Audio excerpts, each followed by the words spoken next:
மத்தேயு சுவிசேஷம் 28வது அதிகாரம் அதிலே 6வது வசனத்தை ஒருவர் சத்தமாய் வாசிங்கள். மத்தேயு சுவிசேஷம் 28வது அதிகாரம் 6வது வசனம். அவர் இங்கே இல்லை, தாம் சொன்னபடியே உயிர்த்தெழுந்தார். கர்த்தரை வைத்த இடத்தை வந்து பாருங்கள். அல்லேலூயா. அவர் இங்கே இல்லை, அவர் தாம் சொன்னபடியே உயிர்த்தெழுந்தார். தாம் சொன்னபடியே ஆண்டவர் இயேசு கிறிஸ்து உயிர்த்தெழுந்தார். எல்லாவற்றையும் ஆண்டவர் சீஷர்களுக்கு அறிவித்திருந்தார். அவர் ஒன்றையும் அறிவிக்காமல் இல்லை, எல்லாவற்றையும் ஆண்டவர் இயேசு கிறிஸ்து அறிவித்திருக்கிறார். இன்றைக்கும் ஆதி முதலாய் உள்ளதும் இப்பொழுது நடந்து கொண்டிருக்கிறதும் இனியும் நடக்க போகிறதுமான எல்லா சம்பவங்களையும் வேதத்திலே ஆண்டவர் நமக்கு எழுதி கொடுத்திருக்கிறார். ஆமென் சொல்லுங்க. ஆமென். ஹல்லேலூயா. இன்னும் உற்சாகமா இல்லைன்னு நினைக்கிறேன். சத்தம் வரல. வேற எங்கேயோ உங்களுடைய சிந்தனைகள் இருக்கிறதா? வசனத்துக்குள்ள நம்ம வந்துடுவோம். இது முக்கியமான நேரம். ஆண்டவருடைய வசனம் இந்த காலை நேரத்திலே நம்மை ஊன்ற கட்டட்டும். ஏற்கனவே சம்பவித்ததும் இப்பொழுது சம்பவித்துக் கொண்டிருக்கிறதும் இனியும் சம்பவிக்க போகிறதுமான செய்திகள் நம்முடைய கைகளிலே எழுதி கொடுக்கப்பட்டிருக்கிறது. ஆண்டவர் சொன்ன வார்த்தைகள் அது இப்பொழுதும் நிறைவேறி கொண்டிருக்கிறது. எத்தனை பேர் ஆமென் சொல்றீங்க? உண்மையா விசுவாசித்தா மட்டும் நம்ம ஆமென் சொல்லலாம். ஏற்கனவே ஆண்டவர் சொன்னதுதான், புதிதாக ஒன்றும் நம்முடைய தேசத்திலேயோ உலகத்திலேயோ இந்த பூமியிலேயோ இங்கே பார்க்கிறதான அந்த பால்வெளி மண்டலத்திலேயோ எதுவும் புதிதாக ஒன்றும் நடப்பதில்லை. ஏற்கனவே ஆண்டவர் எழுதி கொடுத்ததான வேத பிரமாணத்தின்படியாக இந்த நாட்களிலே நாம் காண்கிற விதமாக எல்லாம் சம்பவித்துக் கொண்டிருக்கிறது. அல்லேலூயா. இயேசு கிறிஸ்து அவர் தாம் உயிரோடு எழுந்த காரியத்தையும் ஏற்கனவே தம்முடைய ஜனத்திற்கு, சீஷர்களுக்கு, யூதர்களுக்கு ஆண்டவர் அறிவித்திருந்தார். தாம் சொன்னபடியே அவர் உயிர்த்தெழுந்தார். மத்தேயு சுவிசேஷம் 16வது அதிகாரம் 21வது வசனத்திலே அவருடைய பாடு மரணங்கள் உயிர்த்தெழுதலை குறித்து அங்கே சொல்லும் பொழுது வாசியுங்கள். மத்தேயு 16:21.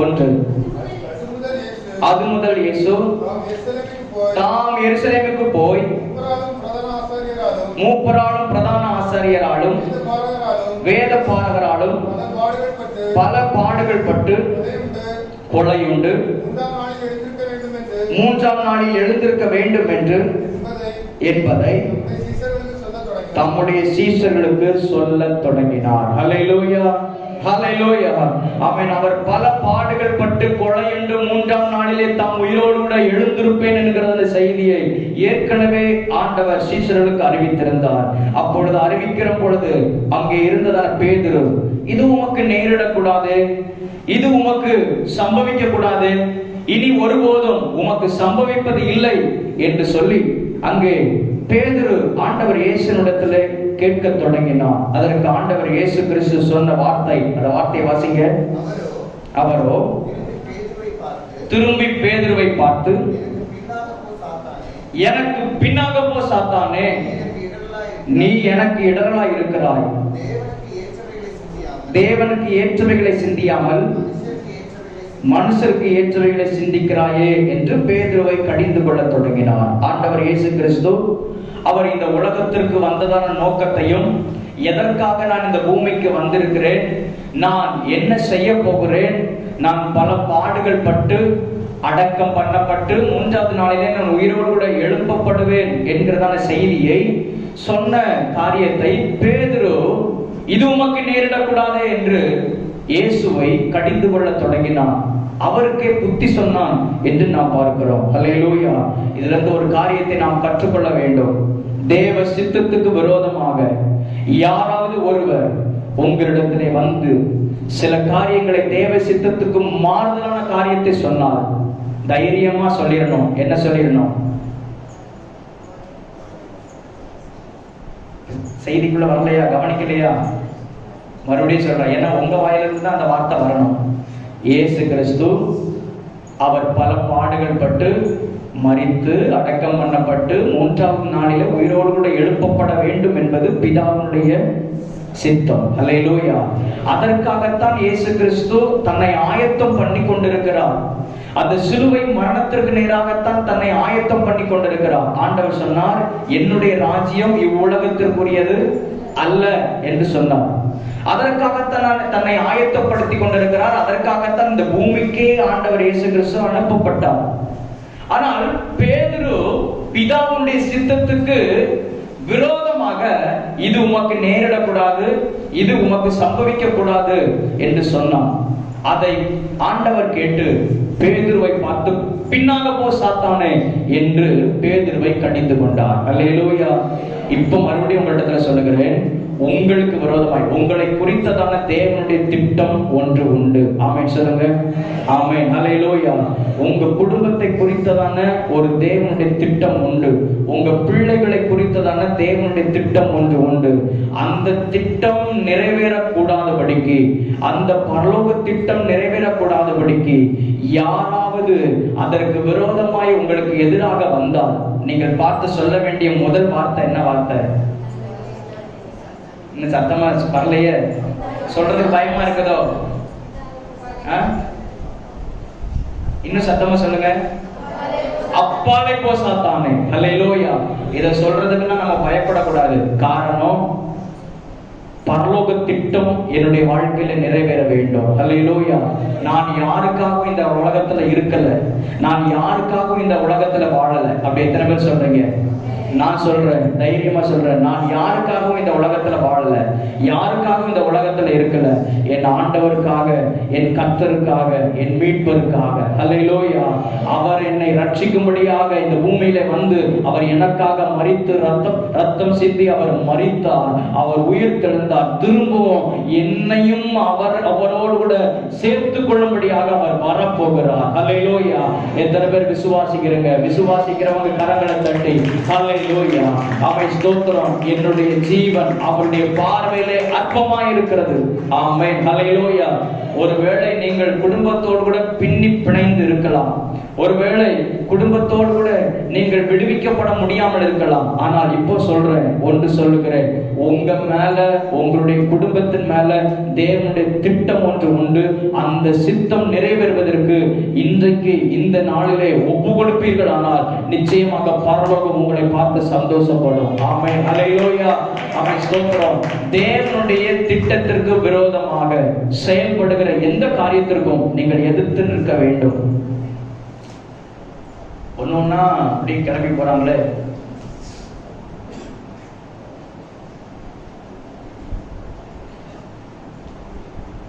பாஸ்டர்மாவை கூப்பிடுங்க.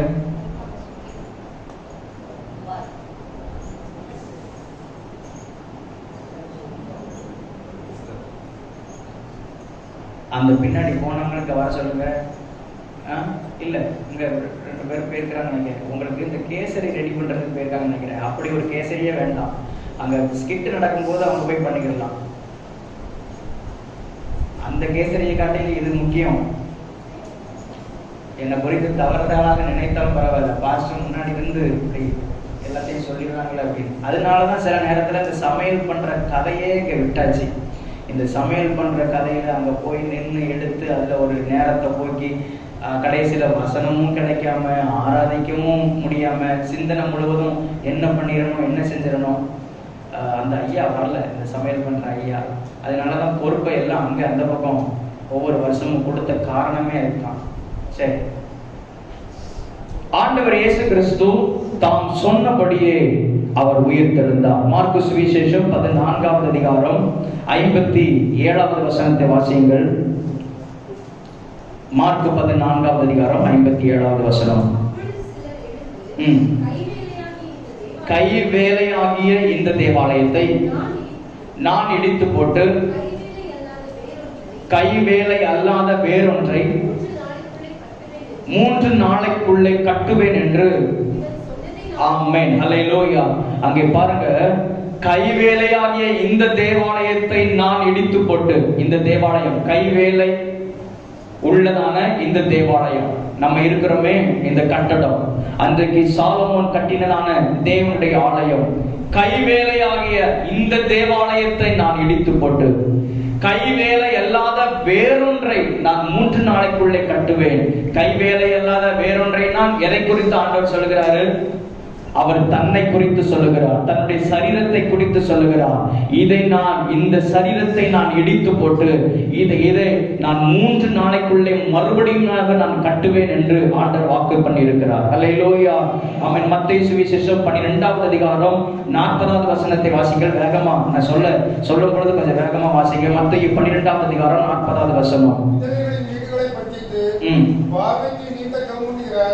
12:40. 3 நாள் ஒரு பெரிய மீன் வயிற்றில் இருந்தது போல மனுஷகுமாரனும் இரவும் பகலும் 3 நாள் பூமியின் இருதயத்தில் இருப்பார். யோனா இரவும் பகலும் 3 நாள் ஒரு பெரிய மீன் வயிற்றில் இருந்தது போல மனுஷகுமாரனும் இரவும் பகலும் 3 நாள் பூமியின் வயிற்றில் இருப்பார் என்று ஆண்டவர் ஏற்கனவே தம்முடைய சீஷர்களுக்கு கற்பித்திருக்கிறார். அல்லேலூயா. ஆமென். ஸ்தோத்திரம். ஏற்கனவே முன்னடையாளமாக ஒரு சம்பவம் நடந்திருக்கிறது. யோனா என்கிறதான ஒரு தீர்க்கதரிசி அவன் 3 நாட்கள் அங்கே மீனின் வயிற்றிலே இருந்தான், உயிரோடு கூட இருந்தான். திரும்பவும் வெளியிலே வந்து கர்த்தருடைய ஊழியத்தை செய்தான். அதே போல 3 நாட்கள் இயேசு கிறிஸ்துவும் இந்த பூமியின் வயிற்றில் இருப்பார் என்று சொல்லி அங்கே ஆண்டவர் இயேசு கிறிஸ்து சொல்லி இருக்கிற வார்த்தையை நாம் கவனிக்கிறோம். அல்லேலூயா. ஆமென். ஸ்தோத்திரம். அன்றைக்கு யோனா 3 நாள் மீனின் வயிற்றிலே இருந்தார் என்கிறதான செய்தியை நாம் கேள்விப்படும் பொழுது ஆச்சரியமாக இருக்கிறது. இன்றைக்கு உள்ளதான விஞ்ஞானத்தினுடைய தகவல்கள், இன்றைக்கு இந்த விஞ்ஞான பூர்வமாக நிரூபிக்கப்பட்டதான ஒரு காரியம் கிட்டத்தட்ட 2016வது வருஷத்திலே டிசிஎன் நியூஸ் என்கிறதான அந்த நியூஸ்ல வெளிவந்ததான தகவல் தான் அங்கே 2016வது வருடத்திலே தினத்தந்தி என்கிறதான அந்த பேப்பர் நியூஸ்ல அங்கே வெளிவந்ததான ஒரு செய்தி. ஸ்பெயின் தேசத்திலே லூகி மார்க்கிடிஸ் என்கிறதான ஒரு நபர், ஒருவேளை இந்த செய்தியை நீங்க கேள்விப்பட்டீங்களோ என்ன தெரியல. ஸ்பெயின் தேசத்திலே லூகி மார்க்கிடிஸ் என்கிறதான ஒரு நபர், ஒரு கிறிஸ்தவர், அவர் கடல் தொழில் செய்து கொண்டிருக்கிற வேளையிலே திடீரென்று சொல்லி அவர் கடலிலே தவறி விழுந்த நேரத்திலையும் அங்கே ஒரு பெரிய ராட்சத திமிங்கலம் ஒன்று அவரை விழுங்கி விட்டதாக அந்த செய்தித்தாளிலே ஒரு பத்திரிகையிலே வெளிவந்தது. அங்கே அந்த மனிதனை விழுங்கி அங்கே குடும்பத்தார், உறவினர்கள், அங்கே இருக்கிற ராணுவ வீரர்கள் எல்லாம் இந்த செய்தியை அறிந்து கடலிலே ராப்பகலாக தேடியும் அந்த மனிதனை கண்டுபிடிக்க முடியவில்லை. 3வது நாளிலே அந்த மனிதனை விழுங்கினதான மீன், அந்த பெரிய திமிங்கலம், இது கதை அல்ல, அந்த நியூஸ்ல வேணா நீங்க பாருங்க, அந்த மனிதனை அங்கே காண்பித்துதான் அதை சொல்லியிருப்பார்கள். 3வது நாளிலே கரையிலே கொண்டு வந்து அந்த மனிதனை கக்கி விட்டதாக திரும்பவும் வந்து அந்த மனிதனை அவனை எடுத்து அங்கே இருக்கிற கடற்கரைகளை பார்த்ததான மக்கள் இது ஒரு விசித்திரமாக வித்தியாசமாக இருக்கிறதே என்று சொல்லி அந்த மனிதனை எடுத்து அங்கே ஹாஸ்பிட்டல்ல கொண்டு போய் அங்கே பரிசோதித்து பார்க்கும் பொழுது மயக்க நிலையில இருக்கிறார். இவருக்குள்ளே உயிர் பிரிந்து போகவில்லை, திரும்பவும் உயிர் வந்து விட்டது என்று சொல்லி அங்கே அந்த மனிதனுக்குள்ள ட்ரீட்மெண்ட் கொடுத்து மறுபடியும் அவன் முழித்து பார்க்கும் பொழுது அந்த மயக்க நிலையிலிருந்து திரும்பி வந்த பொழுது அந்த மீன் வயிற்றுக்குள்ளே இருந்ததான அந்த நடந்ததான கதையை, அந்த சம்பவத்தை இந்த மனிதன் சொல்ல, ஆமென் ஸ்தோத்திரம், அங்க இருக்கிற ஜனங்கள் கேள்விப்பட்டார்கள் என்று அந்த நியூஸ்ல நான் வாசிக்க முடிந்தது. அந்த மீனின் வயிற்றிலே நாற்றத்தோடு துர்நாற்றத்தோடு கூட திடீரென்று சொல்லி ஒரு நினைவு வரும். அதற்கு பின்பதாக திடீரென்று மயக்க நிலைக்கு நான் போய்விடுவேன். ஒரு என்னுடைய கைகளிலே கட்டியிருந்ததான வாட்டர் ப்ரூஃப் வாட்ச், அந்த வாட்சினுடைய ஒளியினாலே தான் நான் அங்கே கொஞ்சம் கவனிக்க முடிந்தது. முற்றிலும் அங்கே இருட்டு நிறைந்த பகுதியாக இருந்தது என்று சொல்லி அந்த மனிதன் சொன்னதாக அந்த நியூஸ்ல வெளிவந்திருக்கிறது. இப்பொழுது வந்ததான நியூஸ். இப்பொழுதே இப்படி ஒரு சம்பவம் நடக்குமே ஆனால் அந்த நாட்களிலே வேதத்திலே எழுதி கொடுக்கப்பட்டதான வேத எழுத்துக்கள் எவ்வளவு உண்மை. அல்லேலூயா. அவன் யோனா தீர்க்கதரிசி 3 நாட்கள் மீனின் வயிற்றுக்குள்ளே இருந்தது போல இயேசு கிறிஸ்துவும் மனுஷகுமாரனும் இந்த பூமியின் வயிற்றிலே 3 நாள் அவர் இருப்பார் என்று சொல்லி அங்கே நாம் வாசிக்கிறோம். ஹல்லேலூயா. அவன் இப்போ நாம் வாசித்ததான இந்த வேத வசனங்களின் அடிப்படையிலே ஆண்டவர் இயேசு கிறிஸ்து அவர் ஏற்கனவே அவருடைய ஸ்தோத்திர காரியங்களை குறித்து, அவருடைய பாடுகளை குறித்து, அவருடைய சிலுவை காரியங்களை குறித்து, அவருடைய உயிர்த்தெழுதலை குறித்து ஸ்தோத்திர அவர் தன்னை குறித்து ஏற்கனவே அவர் அறிவித்திருந்தார். அவர் தாம் சொன்னபடியே அவர் 3வது நாளிலே உயிரோடு கூட எழுந்தார். ஹல்லேலூயா, ஹல்லேலூயா. அவர் தாம் சொன்னபடியே அவர் 3வது நாளிலே உயிரோடு கூட எழுந்தார். இயேசு கிறிஸ்து சொன்னார், அவர் சதா காலங்களிலும் நான் உயிரோடு கூட இருக்கிறேன் என்று சொல்லி வெளிப்படுத்துற விசேஷம் 1வது அதிகாரம் 18வது வசனத்திலே மரித்தேன், ஆனாலும் இதோ சதா காலங்களிலும் நான் உயிரோடு கூட இருக்கிறேன் என்று கர்த்தர் சொன்னார். ஹல்லேலூயா. அவர் மரித்து போகவில்லை. அவருடைய கல்லறை இன்றைக்கும் திறந்தே இருக்கிறது. அவன் உலகத்திற்கு வந்தது உண்மை, அவர் மரித்தது உண்மை, அவர் உயிரோடு கூட எழுந்தது உண்மை, அவர் திரும்பவும் வரப்போகிறது உண்மை. ஆமென் சொல்லுங்க பார்க்கலாம். ஆமென். ஹல்லேலூயா. இயேசு கிறிஸ்து உயிரோடு கூட எழுந்ததற்கான சான்றுகள் ஏராளம் உண்டு.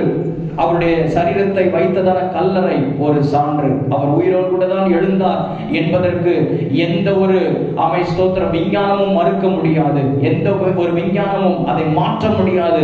அவர் இந்த உலகத்திலே வந்தார் என்பதற்கு ஏராளமான சான்றுகள் இருக்கிறது. அவருடைய சரீரத்தை அவர் உலகத்திலே வந்து மரித்து அடக்கம் பண்ணப்பட்டு 3வது நாளிலே உயிரோடு கூட எழுந்தார் என்பதற்கு சான்றுகளை நான் சொல்லுகிறேன். அவருடைய சரீரத்தை வைத்ததான கல்லறை ஒரு சான்றாக இருக்கிறது. ஹல்லேலூயா. இன்றைக்கும் அந்த கல்லறை திறந்தே வைக்கப்பட்டிருக்கிறது. அது யாருடைய மனிதனுடைய கைகள் அவன் திறந்து வைக்கவில்லை, அதை திறந்தது கர்த்தரே. ஹல்லேலூயா. அவன் ஸ்தோத்திரம். அவர் உயிர்த்தெழுதும் பொழுது அந்த கல்லறையிலே அடைக்கப்பட்டிருக்கிற கல் அது புரண்டோடினது என்று நாம் வேதத்திலே வாசிக்கிறோம். அது திறக்கப்பட்டிருக்கிறது. இன்றைக்கும் அது திறக்கப்பட்டிருக்கிறது. அவன் இன்றைக்கும் எத்தனையோ பேர் மரித்திருக்கிறார்கள். மரித்தவர்கள் அது அடக்கம் பண்ணப்பட்ட நிலைமையில இருக்கிறது. ஆனால் அடக்கம் பண்ணப்பட்டு 3வது நாளில் உயிரோடு கூட எழுந்து இன்றைக்கும் உயிரோடு கூட இருக்கிறார். ஆனால் அது நீங்களும் நான் ஆராதிக்கிறதான ஆண்டவர் இயேசு ஒருவரே. ஆமென் சொல்லுங்க. ஆமென். ஹல்லேலூயா. லாசரு அவன் உயிரோடு கூட எழுப்பப்பட்டான். ஆனால் அவன் மறுபடியும் மரித்து போனான். அவனுடைய சரீரம் அடக்கம் பண்ணப்பட்டது. அவன் ஸ்தோத்திரம். வேதத்திலே மரணத்தை காணாமல் எடுத்துக்கொள்ளப்பட்ட 2 பேர் இருக்கிறாங்க. ஒன்று எலியா, இன்னொன்னு ஏனோக்கு. 2 பேரும் மரணத்தை காணாதபடிக்கு அவர்கள் சரீர மரணத்தை காணாதபடிக்கு அவர்கள் எடுத்துக்கொள்ளப்பட்டார்கள் என்று வேதத்திலே நாம் வாசிக்கிறோம். இதே போல இதெல்லாம் எதற்கு ஒப்புமையாக இருக்கிறது என்று சொன்னால், இயேசு கிறிஸ்து வரும் பொழுது நீங்கள் நானும் எடுத்துக்கொள்ளப்படுவதற்கு ஒப்புமையாக, அடையாளமாக வேதத்தில் ஏராளமான காரியங்கள் சொல்லப்பட்டிருக்கிறது. ஹல்லேலூயா. ஆண்டவர் இயேசு கிறிஸ்து உயிர்த்தெழுந்த பின்பு அநேகருக்கு தரிசனமானது ஒரு சான்றாக இருக்கிறது. அவர் மாத்திரம் தரிசனமாகவில்லை என்று சொன்னால், இன்றைக்கு இருக்கிற ஜனங்களும் அன்றைக்கு இருக்கிற ஜனங்களும் ஒரு பெரிய குழப்பத்திலே இருந்திருப்பார்கள். ஏனென்று சொன்னால், அங்கே ரோம அரசாங்கம், அங்கே இருந்ததான பிரதான ஆசாரியர்கள், வேத பாரகர்கள், பரிசேயர்கள், யூதர்கள், இவர்கள் எல்லாரும் சிலுவையிலே அறைய ஒப்பு கொடுத்தார்களே. இவர்களுக்கு ஒரு பயம். இந்த இயேசுவை அவன் 3வது நாளிலே நான் உயிரோடு கூட எழும்புவேன் என்று சொல்லி இருக்கிறான். ஆகையினாலே உயிரோடு கூட எழும்பிவிடக் கூடாது. இந்த காரியத்தை நிரூபித்து காட்டுவதற்கு ஒருவேளை இயேசுவை பின்பற்றின சீஷர்கள் அவருடைய சரீரத்தை களவாக எடுத்துக்கொண்டு போய்விடலாம் என்று சொல்லி அதற்கு காவல் வைக்கும்படியாக காவலர்களை அங்கே நியமித்தார்கள் என்று நாம் பார்க்கிறோம். அல்லேலூயா. 3 நாட்களும் கண்விழிப்பாய் இருந்து அவருடைய காவலை அங்கே அந்த கல்லறையை காத்து கொண்டிருந்தார்கள் என்று நாம் பார்க்கிறோம். ஆனால் யார் ஒருவர் களவாடி கொண்டு போக முடியவில்லை. அவருடைய சரீரத்தை யார் ஒருவர் திருட முடியவில்லை. அந்த இயேசு கிறிஸ்து அவர் 3வது நாளிலே தாம் சொன்னபடியே உயிர்த்தெழுந்தார். அல்லேலூயா. ஆமென் ஸ்தோத்திரம். அவர் தரிசனமானார். அங்கே இருந்ததான அநேகருக்கு ஆண்டவர் தரிசனமாகி வெறும் தரிசனத்திலே மாத்திரம் அல்ல, அநேக வார்த்தைகளை அவர்களோடு பேசினார் என்று நாம் பார்க்கிறோம். அல்லேலூயா. ஆமென் ஸ்தோத்திரம். ஆண்டவர் இயேசு கிறிஸ்து தம்முடைய சுய ரத்தத்தினாலே சம்பாதித்ததான சபை ஒரு சான்று. காரணம், எத்தனையோ உபத்திரவங்கள் ஏற்பட்டது, எத்தனையோ அவன் சபைகளுக்கு விரோதமாய் ஆண்டவர் இயேசு கிறிஸ்து தம்முடைய சுய ரத்தத்தினாலே சம்பாதித்ததான சபை இன்றைக்கும் அது வளர்ந்து கொண்டே இருக்கிறது. ஹல்லேலூயா. அவன் ஸ்தோத்திரம். இன்றைக்கும் அதை அழிக்க நினைத்தவர்கள் அநேகர் உண்டு, அதற்கு விரோதமாய் செயல்பட்டவர்கள் அநேகர் உண்டு. இந்த வேத புஸ்தகம் உலகத்தில் இருக்கக்கூடாது என்று சொல்லி அவன் ஸ்தோத்திரம் இதற்கு விரோதமாய் செயல்பட்டவர்கள் அநேகர் உண்டு. இப்படி நாம் கூடி வந்து ஆராதிக்கிறதான சபை அமைப்பு இருக்கக்கூடாது என்று அன்றைக்கு அவன் ஸ்தோத்திரம் முதலாவது நூற்றாண்டிலிருந்து செயல்பட்டவர்கள் அநேகர் உண்டு. ஆனால் யாரெல்லாம் செயல்பட்டார்களோ அவர்கள் இந்த பூமியில இல்லை. ஆனால் இயேசு கிறிஸ்து அவர் தம்முடைய மரணத்தின் மூலமாக ஜெயித்து உயிர்த்தெழுந்தது நிமித்தமாக சம்பாதித்ததான இந்த திருச்சபை இன்றைக்கும் அது வளர்ந்து கொண்டே இருக்கிறது. அந்த வளர்ச்சியை யார் ஒருவரும் தடுக்கவே முடியாது. ஆமென். ஹல்லேலூயா. ஆமென். ஸ்தோத்திரம். இப்பொழுது இருக்கிற அரசாங்கமும் செயல்பட்டாலும், இனி வரப்போகிற அரசாங்கம் செயல்பட்டாலும், அவன் சபைக்கு விரோதமாய், உங்களுக்கு விரோதமாய், எனக்கு விரோதமாய், அவருடைய ராஜ்யத்திற்கு விரோதமாய் ஆமென் எழும்புகிற ஆயுதங்கள் அது வாய்க்காதே போகும். ஆமென். ஹல்லேலூயா. இந்த திருச்சபை அவர் உயிரோடு கூட எழுந்ததற்கு ஒரு முக்கியமான சான்றாக இருக்கிறது. ஆமென் சொல்லுங்க. ஆமென். ஹல்லேலூயா. எல்லாவற்றுக்கும் மேலாக நீங்களும் நானும் அவன் உயிருள்ள சாட்சியாக நாம நிற்கிறோமே, அவர் உயிர் தெழுந்ததற்கான சான்று நீங்களும் நானும் தான். ஆமென் சொல்லுங்க. ஆமென். ஹல்லேலூயா. உயிர் தெழுந்த இயேசு கிறிஸ்து அநேகருக்கு தரிசனமானது மாத்திரமல்ல, அவர்களோடு கூட அநேக காரியங்களை குறித்து பேசினார். நான் வேகமாக சில வசனங்களை சொல்லி அவன் ஒரு வசனத்தை வாசித்து நான் முடிக்க விரும்புகிறேன். ஆண்டவர் இயேசு கிறிஸ்து அவர் 40 நாளளவும் அப்போஸ்தலருக்கு தரிசனமானார், சீஷர்களுக்கு தரிசனமானார், அநேகருக்கு ஆண்டவர் தரிசனமானார். தரிசனமானதான தேவன் அவர்களோடு சில வார்த்தைகளை பேசினார்.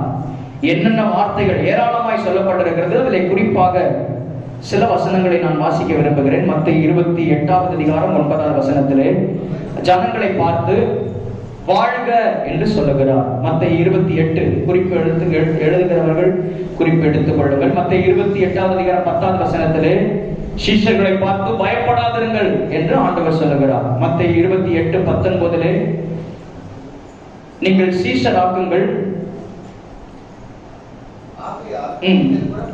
நீங்கள் புறப்பட்டு போய் சகல ஜாதிகளை சீஷராக்கி பிதா குமாரன் பரிசுத்தாவின் நாமத்திலே அவர்களுக்கு ஞானஸ்நானம் கொடுத்து நான் உங்களுக்கு கட்டளையிட்ட யாவையும் அவர்கள் கைக்கொள்ளும்படி அவர்களுக்கு உபதேசம் பண்ணுங்கள். ஹல்லேலூயா. ஆமென். ஸ்தோத்திரம். லூக்கா 24வது அதிகாரம் 17வது வசனத்திலே அங்கே துக்கத்தோடு கூட போனதான 2 பேரை பார்த்து ஆண்டவர் அவருடைய துக்கத்தை விசாரிக்கிறார். லூக்கா 24:27 அவருடைய பாடு, மரணம், உயிர்த்தெழுதலை குறித்து நினைப்பூட்டி அவர்களோடு சம்பாஷித்துக் கொண்டிருக்கிறார்.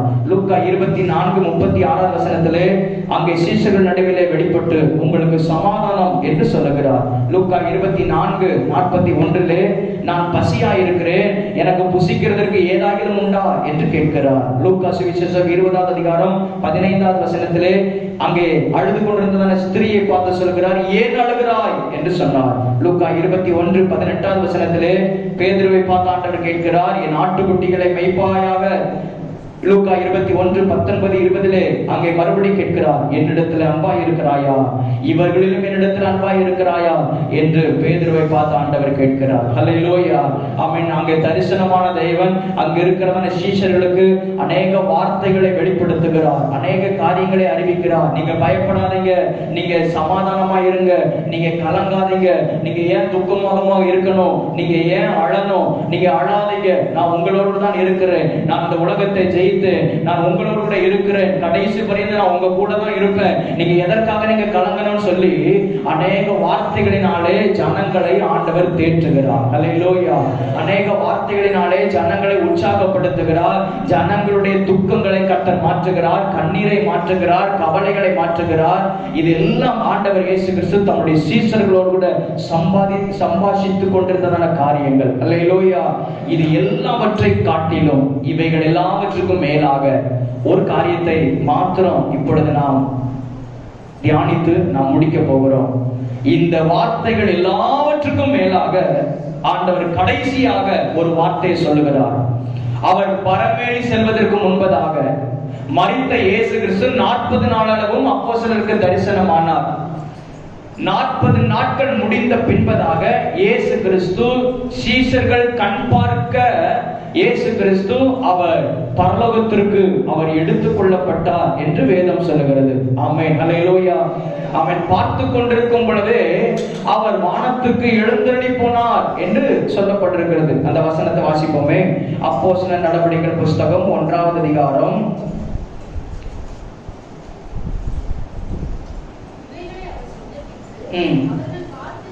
அவர்கள் பார்த்து கொண்டிருக்கையில் உயிரை எடுத்துக் கொள்ளப்பட்டார். அவர்கள் கண்களுக்கு மறைவாக ஒரு மேகம் அவரை எடுத்துக் கொண்டது. போதும். அங்க 11வது வசனத்துல வாசிங்க. கலிலேயராகிய மனுஷரே, நீங்கள் ஏன் வானத்தை அண்ணாந்து பார்த்து நிற்கிறீர்கள்? உங்களிடத்திலிருந்து வானத்திற்கு எடுத்துக் கொள்ளப்பட்ட இந்த இயேசுவானவர் எப்படி உங்கள் கண்களுக்கு முன்பாக வானத்திற்கு எழுந்தருளி போனாரோ அப்படியே மறுபடியும் வருவார் என்றார்கள். ஹல்லேலூயா. பெண் வஸ்திரம் தரித்த 2 பேர் அங்கே தேவ தூதர்கள் வந்து சீஷர்களை பார்த்து சொல்லுகிறார், இந்த இயேசுவானவர் எப்படி உங்களுடைய கண்களுக்கு முன்பதாக எழுந்தருளி போனாரோ அப்படியே திரும்பவும் என்ன செய்வார்? வருவார் என்று அங்கே சீஷர்களிடத்தில் சொன்ன வார்த்தையை நாம் பார்க்கிறோம். ஆக இயேசு கிறிஸ்து பரமேறி செல்வதற்கு முன்பதாக அநேக வார்த்தைகள் மூலமாக தம்முடைய ஜனங்களை தேற்றுகிறார், தம்முடைய ஜனங்களை ஆறுதல் படுத்துகிறார், அவர்களுக்கு ஆலோசனை சொல்லுகிறார். ஒரு இடத்துல வரும் பொழுது உயிர்த்தெழுந்த பிற்பாடு அவருடைய அவிசுவாசத்தை கண்டு அவருடைய இருதய கடினத்தை கண்டு அவர்களை கடிந்து கொள்ளுகிறார் என்று நாம் வேதத்தில் வாசிக்கிறோம். இது எல்லாம் ஒரு பக்கம் இருந்தாலும் ஆண்டவர் இயேசு கிறிஸ்து கடைசியில சொன்னதான ஒரு ஸ்டேட்மெண்ட். எப்பொழுதுமே ஒருவர் மரிப்பதற்கு முன்பதாக கடைசியில அவன் வாயிலிருந்து என்ன வார்த்தை வருதுன்னு கவனிச்சுட்டு இருக்கோம். அப்படித்தானே? கடைசியில அது வரைக்கும் பிள்ளைங்களோட பேசிட்டு இருப்பாங்க, அது வரைக்கும் மற்றவங்களோட பேசிட்டு இருப்பாங்க. அவர் சாகிறதுக்கு முன்னாடி கடைசியில என்ன வார்த்தை சொல்றாங்க அப்படின்னு அவங்க வாயிலிருந்து ஒரு வார்த்தை வந்தாலும் அதை ரொம்ப பெரிய அளவுல அந்த வார்த்தையை நம்ம கவனித்துக் கொண்டிருப்போம். இயேசு கிறிஸ்து அந்த வார்த்தை ரொம்ப முக்கியமான வார்த்தை. அந்த வார்த்தையை தான் இப்போ நம்ம தியானிக்க போகிறோம். ஆமென், ஸ்தோத்திரம். இயேசு கிறிஸ்து கடைசியாக சீஷர்கள் சொன்ன ஒரு வார்த்தை எடுத்துக்கொள்ளுங்கள். அப்போஸ்தலர் நடவடிக்கைகள் புஸ்தகம் 3வது வசனத்திலிருந்து 1வது அதிகாரம் 3வது வசனத்திலிருந்து 8வது வசனம் வரைக்கும் நம்ம எல்லாரும் சேர்ந்து வாசிப்போமாக. அவன் இதுல நான் இன்னும் பெரிய அளவுல பிரசங்கத்தை நான் தொடர்வது இல்லை. ஒரே ஒரு காரியத்தை மாத்திரம் சொல்லிட்டு நான் முடிக்க விரும்புகிறேன். அப்போஸ்தலர் நடவடிக்கைகள் புஸ்தகம் 1வது அதிகாரம் 3லிருந்து 8 வரைக்கும். அவர் பாடுபட்ட பின்பு 40 நாளளவும் அப்போஸ்தலருக்கு தரிசனமாகி தேவனுடைய ராஜ்யத்திற்குரியவைகளை அவர்களுடனே பேசி அநேகம் தெளிவான திருஷ்டாந்தங்களினாலே அவர்களுக்கு தம்மை உயிரோடு இருக்கிறவராக காண்பித்தார். சேர்ந்து வாசிப்போம். அன்றியும் அவர் அவர்களுடனே கூடி வந்திருக்கும் போது அவர்களை நோக்கி, யோவான் ஜலத்தினாலே ஞானஸ்நானப்படுத்தான், நீங்கள் சில நாளுக்குள்ளே பரிசுத்த ஆவியினாலே ஞானஸ்நானம் பெறுவீர்கள். ஆகையால் நீங்கள் எருசலேமை விட்டு போகாமல் என்னிடத்தில் கேள்விப்பட்ட பிதாவின் வாக்குத்தத்தம் நிறைவேற காத்திருங்கள் என்று கட்டளையிட்டார். அப்பொழுது கூடி வந்திருந்தவர்கள் அவரை நோக்கி, ஆண்டவரே, இக்காலத்திலாம் ராஜ்யத்தை இஸ்ரவேலுக்கு திரும்ப கொடுப்பீர் என்று கேட்டார்கள். அதற்கு அவர், பிதாவானவர் தம்முடைய ஆதீனத்தில் வைத்திருக்கிற காலங்களையும் வேலைகளையும் அறிகிறது உங்களுக்கு அடுத்ததல்ல. பரிசுத்த ஆவி உங்களிடத்திற்கு வரும்போது நீங்கள் பலனடைந்து எருசலேமிலும் யூதேயா முழுவதிலும் சமாரியாவிலும் பூமி கடைசி பரியந்தமும் எனக்கு சாட்சிகளாய் இருப்பீர்கள் என்றார். அல்லேலூயா. அநேகம் தெளிவான திருஷ்டாந்தங்களினாலே அவர்களுக்கு தம்மை உயிரோடு இருக்கிறவராக காண்பித்ததான தேவன் கடைசியிலே தம்முடைய சீஷர்களை பார்த்து ஒரு வார்த்தை சொல்லுகிறார். எல்லாருக்கும் கவனிக்கிறீங்களா?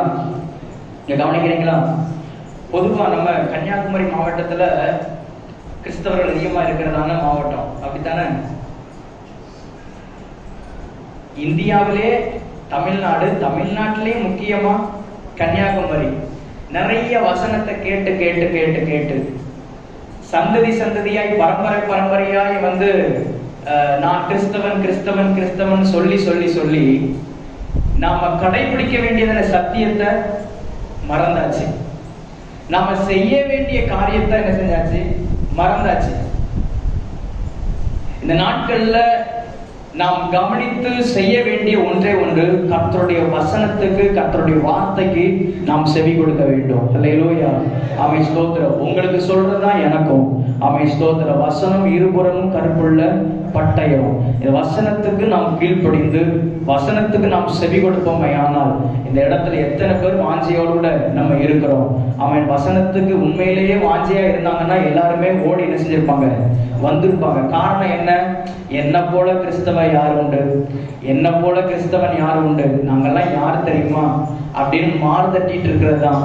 இந்த மாறுதட்டிட்டு இருக்கிறதெல்லாம் தூரம் போட்டுட்டு நம்ம ஆண்டவருக்காக என்ன செய்ய வேண்டும், அவர் என்ன சொல்லி இருக்கிறார், அதை நாம் நிறைவேற்றுவதற்கு நீங்கள் நானும் கடமைப்பட்டிருக்கிறோம். அல்லேலூயா.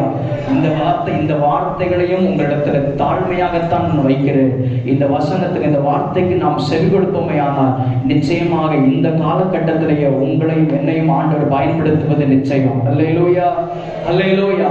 ஒன்று சொல்றேன், ஏதோ ஒரு வாழ்க்கை வாழ்ந்துட்டு, ஏதோ ஒரு கிறிஸ்தவ வாழ்க்கை வாழ்ந்துட்டு அப்படியே போயிருவோம் என்று நம்ம வாழ்க்கை இருக்கவே கூடாது. ஆமென் சொல்லுங்க. ஆமென், அல்லேலூயா.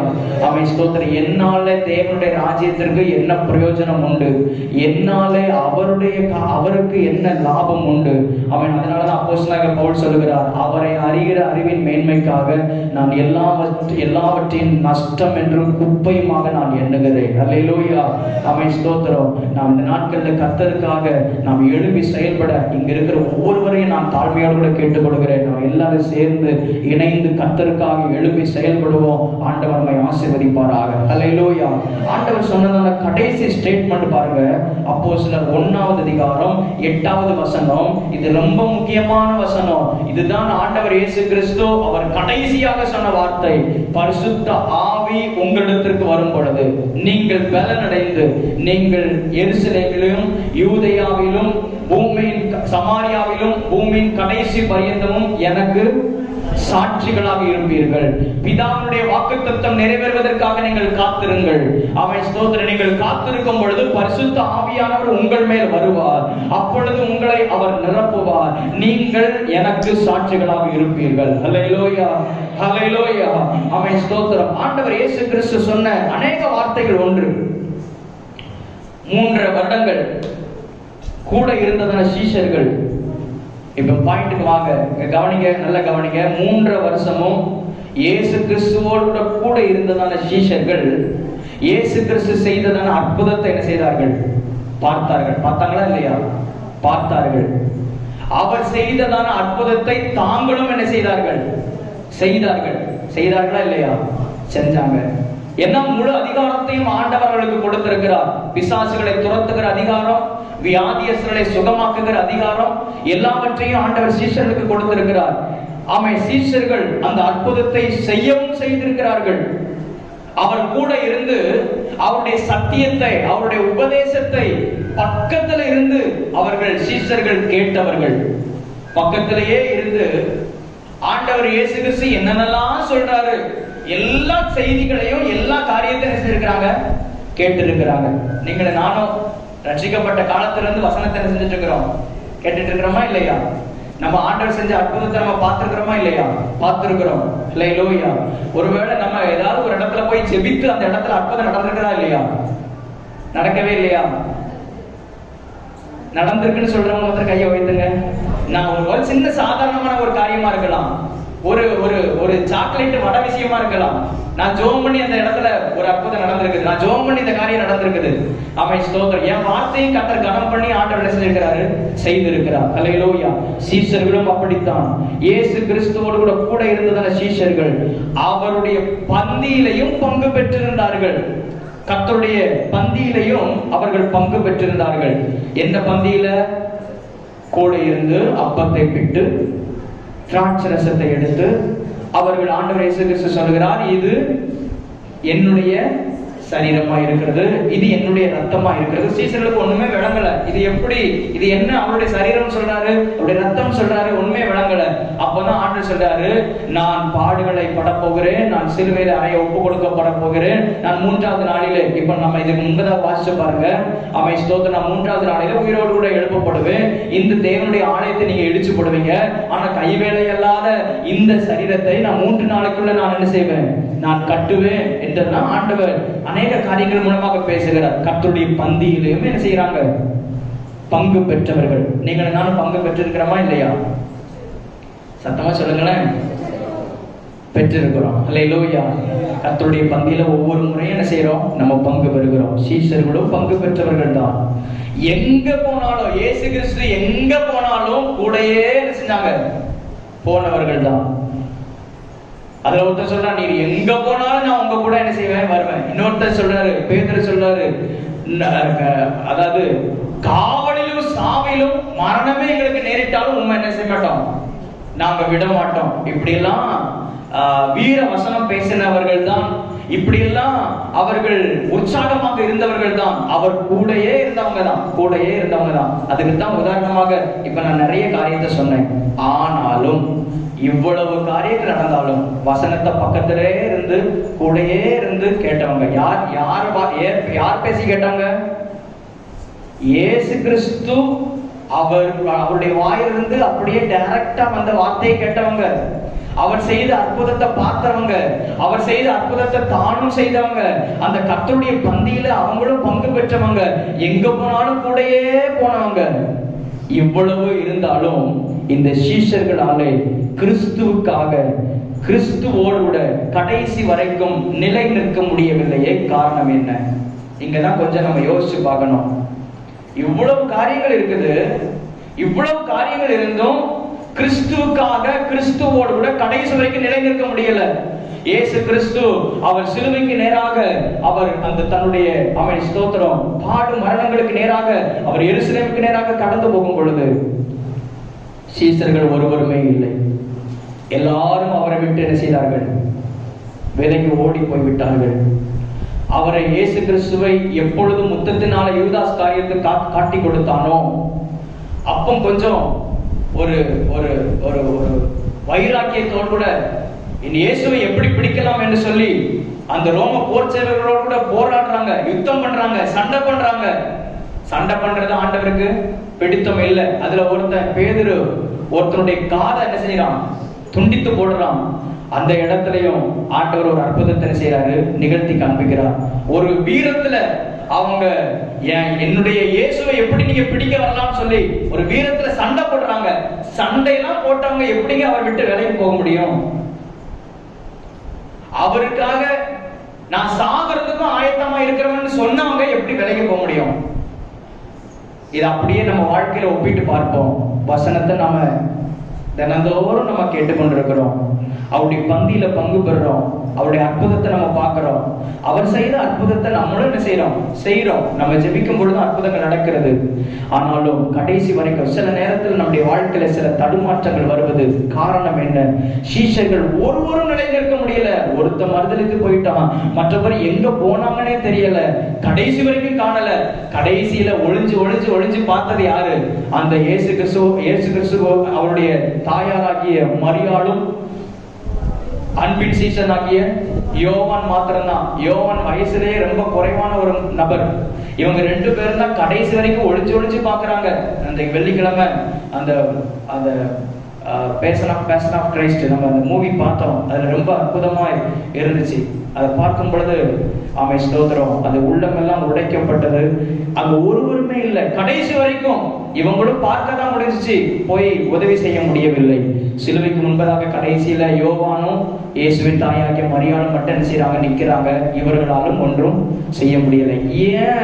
இயேசு கிறிஸ்துவை விட்டு செதறி போயிட்டாங்க, ஓடி போயிட்டாங்க. இவர்களால நிலை நிற்க முடியல. அவருக்காக சண்டை பண்ணவங்க, யுத்தம் பண்ணவங்க எல்லாம் இருந்துச்சு. ஆனா ஒன்று மாத்திரம் அவரிடத்துல இல்லை. அதனாலதான் அவர்களால் நிலை நிற்க முடியவில்லை. அல்லேலூயா. என்ன இல்லை அவர்களிடத்துல?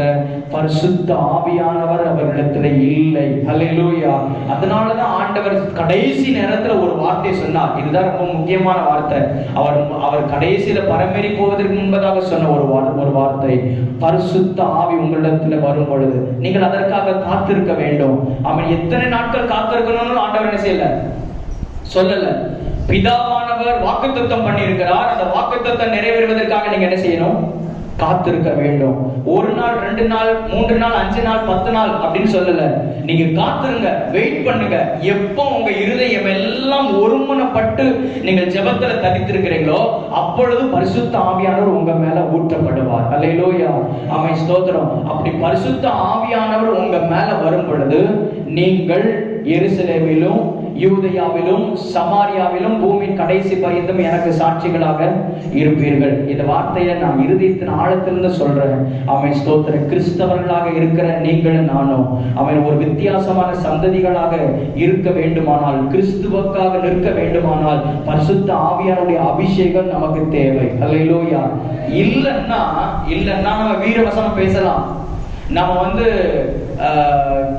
என்னன்னாலும் என்ன செய்யலாம். அதுக்கு தான் உதாரணமாக இவ்வளவு காரியத்தை நான் சொல்லியிருக்கேன். என்னன்னாலும் செய்யலாம். அவன் ஸ்தோத்திரம். சபையை தூக்கி நிறுத்தலாம். இந்த பக்கம் இருக்கிற சபையை அந்த பக்கம் என்ன செய்யலாம், மாத்தலாம். இதுல என்னன்னாலும் பண்ணலாம்.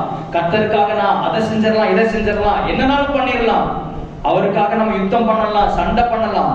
ஆனால் கடைசி பரியந்தம் நிலை நிற்க வேண்டுமானால் ஒன்று மாத்திரம் நமக்கு தேவை. அல்லேலூயா, பரிசுத்த ஆவியானுடைய அபிஷேகம். அல்லேலூயா. இந்த வார்த்தையை நான் தாழ்மையாக உங்களோடு நான் பகிர்ந்து கொள்ளுகிறேன். இந்த பரிசுத்த ஆவியின் அபிஷேகத்திற்காக நீங்கள் நான் காத்திருக்க வேண்டியது அவசியம். இந்த அச்சம்பலம் பகுதியில, இந்த கொட்டார பகுதியில, இந்த கன்னியாகுமரி மாவட்டத்துல நீங்கள் நானும் அவை ஸ்தோத்திர கர்த்தருக்காக நாம் நிலை நிற்க வேண்டுமானால், கிறிஸ்தவர்கள் ஏராளமாக இருக்கிறதான இந்த பகுதிகளில் நீங்கள் நான் சாட்சியாய் நிற்க வேண்டுமானால் ஒன்று நமக்கு தேவை, பரிசுத்த ஆவியானுடைய அபிஷேகம். அல்லேலூயா.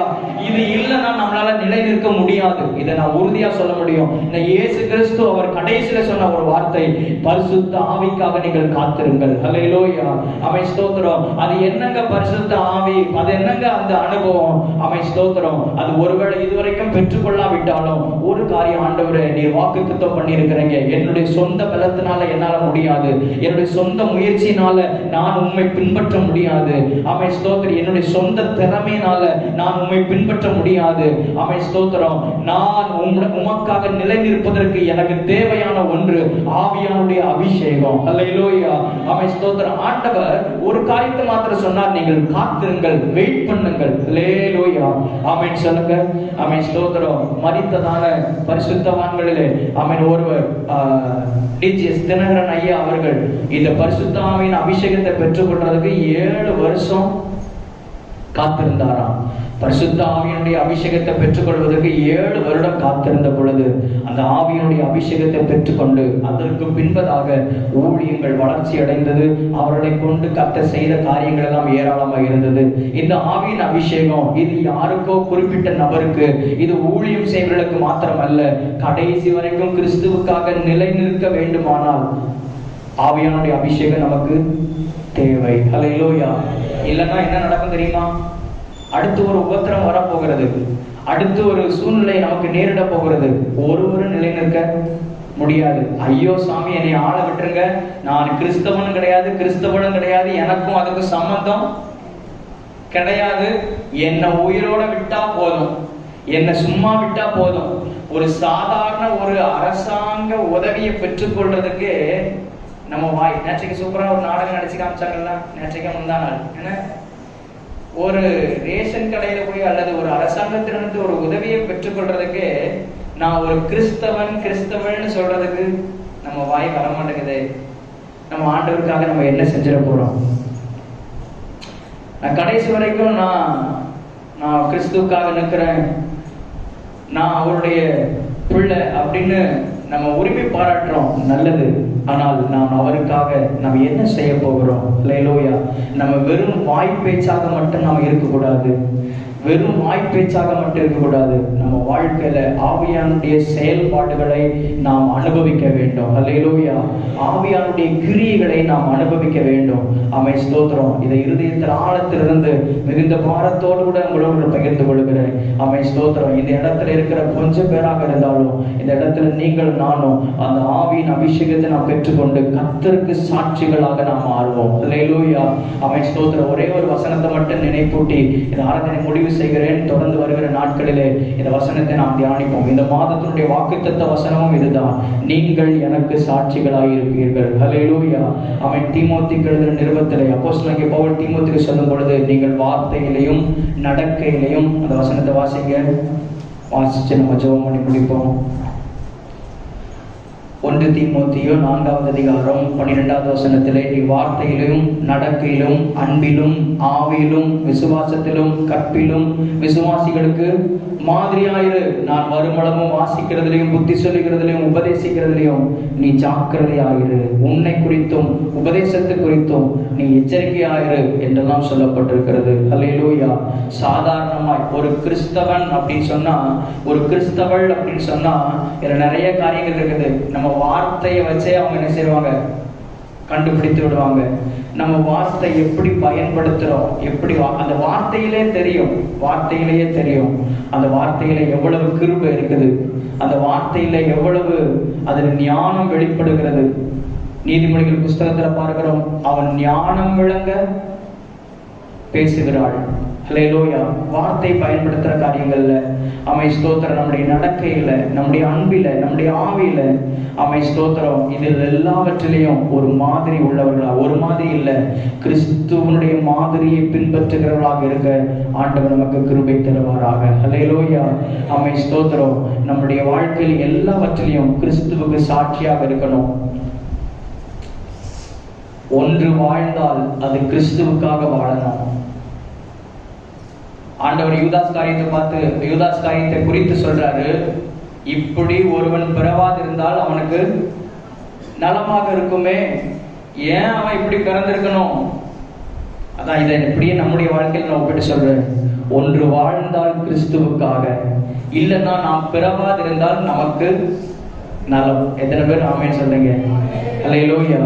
ஆமென். வாழ்ந்தால் கிறிஸ்துவுக்காக. இந்த உலகம் நம்மை கவனித்துக் கொண்டிருக்கிறது, சமுதாயம் கவனித்துக் கொண்டிருக்கிறது. நம்முடைய வாழ்க்கையில எப்படி நாம் இருக்க வேண்டும், ஒவ்வொரு காரியத்தையும். கிறிஸ்தவங்க குண்டூசியை கீழே போட்டா கூட அந்த சத்தம் மற்றவங்களுடைய காதல் என்ன செய்யும், விழுமா விழாதா? விழும். அமை ஸ்தோத்திரம், ஒவ்வொரு காரியத்திலையும் கவனம் உள்ளவர்களாக அமை ஸ்தோத்திரம் இருக்கிற எல்லாத்தையும் மறுபடியும் ஒரு தாழ்மையோடு கூட நம்ம எல்லாருடைய கண்களும் கவனித்துக் கொண்டிருக்கிறது. நம்முடைய எல்லாவற்றிலையும் நாம் சாட்சி உள்ளவர்களாக, நற்சாட்சி உள்ளவர்களாக காணப்படுவதற்கு கர்த்தர் கிருபை தருவாராக. ஹல்லேலூயா. அமை ஸ்தோத்திரம். ஏதோ ஒரு சமயத்துல செய்ததான ஒரு காரியம் கடைசி வரைக்கும் அந்த காரியங்கள் பேசப்படும். தெரியுமா தெரியாதா? நம்ம வாழ்க்கையில என்னைக்கோ ஒரு நாட்கள்ல நடந்ததான தவறு, என்னைக்கோ ஒரு நாள் நாம் நம்முடைய மீறுதல்கள், என்னைக்கோ ஒரு நாள் வார்த்தையை பயன்படுத்துற தவறுதலாக பயன்படுத்துகிற காரியங்கள், நாம் பெட்டிக்குள்ள போகிற வரைக்கும் அந்த வார்த்தை என்ன செய்யப்படும், சொல்லப்படும். இல்லையா? ஆமாவா இல்லையா? சொல்லப்படும். அது மாறவே செய்யாது. அந்த வார்த்தை ஜனங்களுடைய காதுகள்ல ரீங்காரமிட்டு கொண்டே இருக்கும். அவன் பார்த்தியா அவன் இப்படி இருந்தவன், இவன் பார்த்தா இப்படி இருந்தவங்க, இவங்கெல்லாம் இருந்த இடத்துக்கு நம்ம எப்படி போகிறது? நாம் கிறிஸ்துவை பிரதிபலிக்கிறவர்களாக இருக்க கர்த்தர் கிருபை தருவாராக. ஹல்லேலூயா. ஆமென் ஸ்தோத்திரம். நம்மை குறித்ததான வார்த்தை எல்லாருடைய காதுகளிலையும் கிறிஸ்துவினுடைய மாதிரியை வெளிப்படுத்துகிற விதத்துல காணப்படுவதற்கு கர்த்தர் உதவி செய்வாராக. ஹல்லேலூயா. அதற்கு தேவையானது ஒன்றே ஒன்று. நிச்சயமாக நம்ம சுய பலத்தினால முடியாது, நம்ம சொந்த பலத்தினால முடியாது. ஆவியானுடைய அபிஷேகம் நம்மிலே நிறைவாய் காணப்பட வேண்டும். ஹல்லேலூயா. பரிசுத்தாவின் அபிஷேகத்துக்காக காத்திருந்து நம்ம ஜெபம் பண்ணுவோம். ஆமென் ஸ்தோத்திரம். இப்போ நம்ம அந்த கொஞ்ச நேரம் எடுத்து ஜெபிப்பதற்கு சமயம் இல்லை. நீங்க வீடுகள்ல தனித்து இருந்து ஜெபம் பண்ணுங்க. அவன் நேரம் கிடைக்கும் பொழுது ஆலயத்துல வந்து ஜெபம் பண்ணுங்க. சிறு பிள்ளைகள், வாலிபர்கள், அந்த வாக்குத்தத்தத்தை ஆண்டவர் கொடுத்திருக்கிறார். கடைசி நாட்கள்ல யாவர் மேலும் என் ஆவியை நான் என்ன செய்வேன், ஊற்றுவேன். அவன் ஸ்தோத்திரம். சிறு பிள்ளைகள் மேல, வாலிபர்கள் மேல. ஏப்பா வாலிபர்கள், உங்களுக்கு தான் பேசிட்டு இருக்கிறேன். நிறைய நேரத்துல நம்மளால நிலை நிற்க முடியல. என்னைய சேர்த்துதான் சொல்றேன், நம்மளால நிலை நிற்க முடியலன்னா காரணம் என்ன? அந்த ஆவியானுடைய அபிஷேகம் நமக்குள்ள இல்லாததுனாலதான். ஹல்லேலூயா. ஆமென் ஸ்தோத்திரம். இதை நாம் பெற்றுக்கொள்வதற்கு நாம் வாஞ்சியா இருப்போமாக. மூப்பர்கள், ஆமென் ஸ்தோத்திரம், முதியோர்கள் எல்லாருமே நான் ஆவியை ஊற்றுவேன் என்று ஆண்டவர் வாக்குத்தத்தம் பண்ணியிருக்கிறார். இந்த நாட்கள் அதற்காக கொஞ்சம் நேரம் எடுத்து நம்ம ஜெபம் பண்ணுவோம். நிச்சயமாக ஆண்டவர் நம்மை வருகிற நாட்கள்ல சாட்சிகளாக கர்த்தர் நிறுத்துவாராக. ஹல்லேலூயா. நம்ம எல்லாரும் முழங்கால் படிக்கிடுவோமாக. இதை தொடர்ந்து இதை முடித்த பின்பதாக ஒரு நாடகத்தை பிள்ளைங்க பண்ண இருக்கிறாங்க. அவன் ஸ்தோத்திரம். நம்ம எல்லாரும் இருந்து ஸ்தோத்திரம் தேவ பிரசனத்தை நாம் அனுபவிப்போமாக. இந்த நேரத்தில் நம்ம எல்லாரும் கண்களை மூடி நாம் ஜெபம் பண்ணுவோம். ஹல்லேலூயா, ஹல்லேலூயா, ஹல்லேலூயா. ஒரு காரியத்தை ஆண்டவரே, எங்களால் நிலைநிற்க முடியாததற்கு ஒரு காரணம் பரிசுத்த ஆவியாருடைய அபிஷேகம் எங்களிடத்தில் நிலைவரமாக இல்லை. ஹல்லேலூயா. இன்றைக்கும் இப்பொழுதும் உங்களுடைய ஆவியின் அபிஷேகம் எங்களுக்கு வேண்டும் என்று சொல்லி வாஞ்சியோடு கூட தாகத்தோடு கூட ஹல்லேலூயா, ஹல்லேலூயா, ஹல்லேலூயா. இந்த அச்சகுளத்தில் நாங்கள் இருக்கிறோம், இந்த கொட்டார பகுதிகளில் நாங்கள் இருக்கிறோம் ஆண்டவர், இந்த கன்னியாகுமரி மாவட்டத்தில் நாங்கள் இருக்கிறோம். எல்லாரையும் போல நாங்கள் வாழ்ந்துட்டு எல்லாரையும் போல இருந்துட்டு போறதுக்காக இல்லப்பா ஆண்டவரே. ஸ்தோத்திரம் ஆண்டவரே. ஹல்லேலூயா, ஹல்லேலூயா, ஹல்லேலூயா. ஆமென். பாரத்தோடு கூட ஜெபம் பண்ணுங்க. ஆவியானவரே, உம்முடைய அபிஷேகம் எங்களுக்கு தேவை ஆண்டவரே. உம்முடைய வல்லமை எங்களுக்கு தேவை ஆண்டவரே. ஹல்லேலூயா. முடிவு பரியந்தமும் நிலை நிற்பவனே ரட்சிக்கப்படுவான் என்று வேதம் சொல்லுகிறது. இதை ஏன் இவ்வளவு ஒரு பாரத்தோடு நான் சொல்றேன்னு சொன்னா, கடைசி நாட்கள்ல விசுவாசத்தை காண்பாரோ என்று வேதம் சொல்லுகிறது. நானும் வஞ்சிக்கப்படக்கூடாது.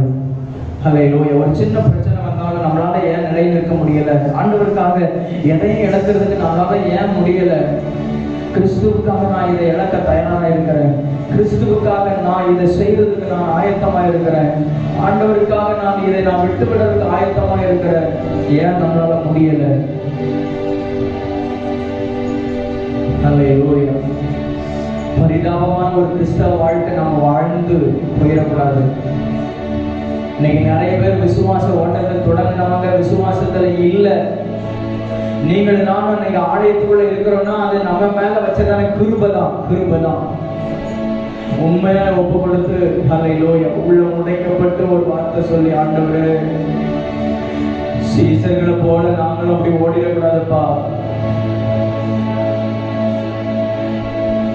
என கொடிய காலங்கள் வரும் என்று நீ அறிவாயாக. வரப்போகிற நாட்கள் கொடிய காலம். கடைசி நாட்கள்ல எல்லாரும் உங்களை பகைப்பார்கள். நீங்கள் என்ன செய்வீர்கள்? கடைசி நாட்களிலே அன்பு தணிந்து போகும். நீங்க என்ன செய்வீங்க? கடைசி நாட்களிலே உங்களை கொலை செய்வதற்கும் அஞ்ச மாட்டார்கள். நீங்கள் என்ன செய்வீர்கள்? கிறிஸ்து வேண்டாம் மறுதலிச்சுட்டு போய்வீங்களோ? ஆண்டவர் சீசர்களை பார்த்து கேட்கிறாரு, நீங்களும் போய்விட மனதாக இருக்கிறீர்களோ? அதே வார்த்தை நான் இன்னைக்கும் சபையை பார்த்து ஆண்டவர் சொல்றாரு, உங்களை பார்த்து என்ன பார்த்து நீங்களும் போய்விட மனதாக இருக்கிறீர்களோ?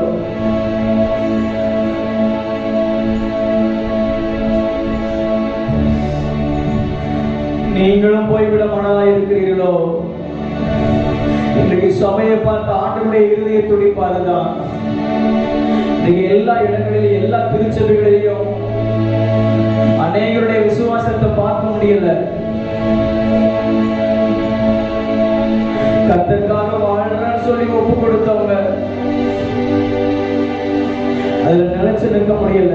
ஆண்டவரே, எங்களுக்கு கிருபை தாங்கப்பா. அந்த பரிசுத்த ஆவியின் அபிஷேகத்தை பெற்றுக்கொண்ட சீஷர்கள் ஒருவரும் அதற்கு பின்பதாக அவர்கள் ஸ்தோத்திரம் விழுந்து போகவில்லை. ஒருவரும் அவர்கள் வெட்கப்பட்டு போகவில்லை. தைரியமாக எழுந்து நின்று கர்த்தருடைய ராஜ்யத்தை அவர்கள் எடுத்து கட்டினார்கள். காரணம், அவர்களுக்குள்ளே ஊற்றப்பட்ட பரிசுத்த ஆவியானவர். அவருடைய வாழ்க்கையில தோல்வி என்பது வந்ததே இல்லை. அவங்க வாழ்க்கையில வீழ்ச்சி என்பது வந்ததே இல்லை. யாருக்கும் முன்பதாக அவங்க பயப்படவே இல்லை. அவன் தைரியமாக கர்த்தருக்காக நின்றார்கள். அல்லேலூயா.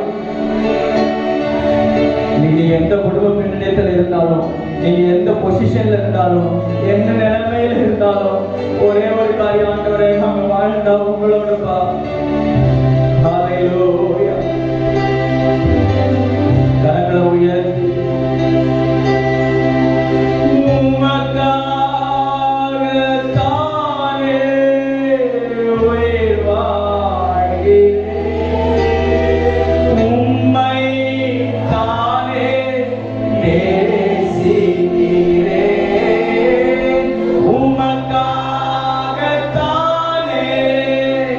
உயிர்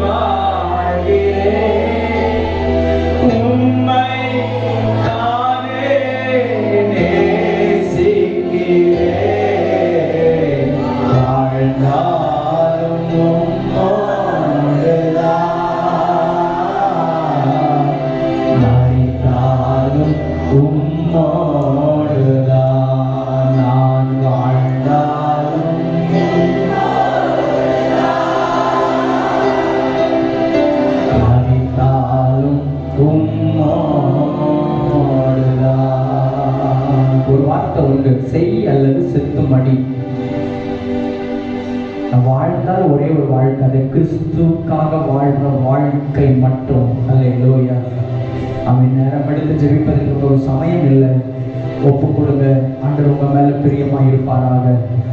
கர்த்தருக்கு சாட்சியாய் நாம் வாழ்வோம். அநேகரை கர்த்தருக்காக நாம் ஆதாயப்படுத்துவோம். நிச்சயமாக ஆண்டவர் நம் மூலமாக மகிமைப்படுவார். ஆமென் சொல்லுங்க. ஆமென். ஹல்லேலூயா. ஹல்லேலூயா.